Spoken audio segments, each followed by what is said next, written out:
Girls with autism, make this your month to learn about girls with autism, and maybe this might be affecting your daughter. So part one, does any of this sound like your daughter? So have you noticed that she might be okay at school? So the school is saying, you know, she's getting on with things, she doesn't to come for support, she's not getting into trouble and stuff like that. And yet what you're seeing is when she gets home from school, an absolute meltdown. She is struggling and she doesn't know what to do with herself, and she'll, you know, just come home and go in her bedroom and cry, and you don't really know why. And you know, is she unhappy? Is she, you know, with her friendships and things like that.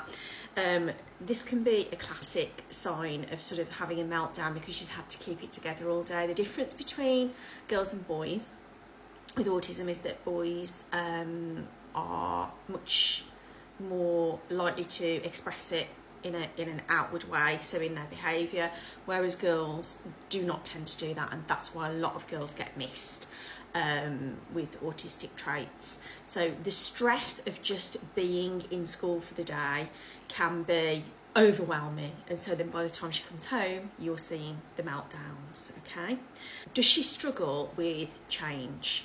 So if, for example, you have made some arrangements to go out with family, go out for a meal or something like that, and then at the last minute that changes, or you go for the meal or something like that, and then whilst you're out, plans change. So for example, let's say you go out with some friends and you're all out together having a meal, you're having a great time, and then you decide to carry on the evening, you might go somewhere else that wasn't planned. Oh, meltdown.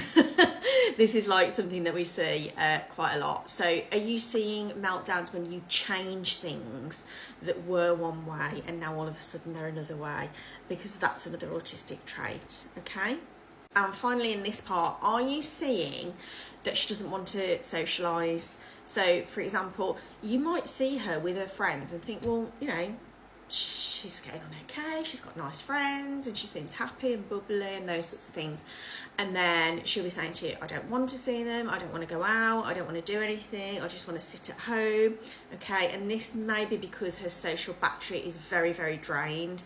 Autistic people can do without socialising quite easily. It's not that they don't enjoy socialising, but their social batteries are really, really, really limited for what they can put up with. So for example, if she's been at school all day, that's going to take its toll on her social battery. A lot of people think, oh, you know, they've been at school all day, now we want to socialise. No.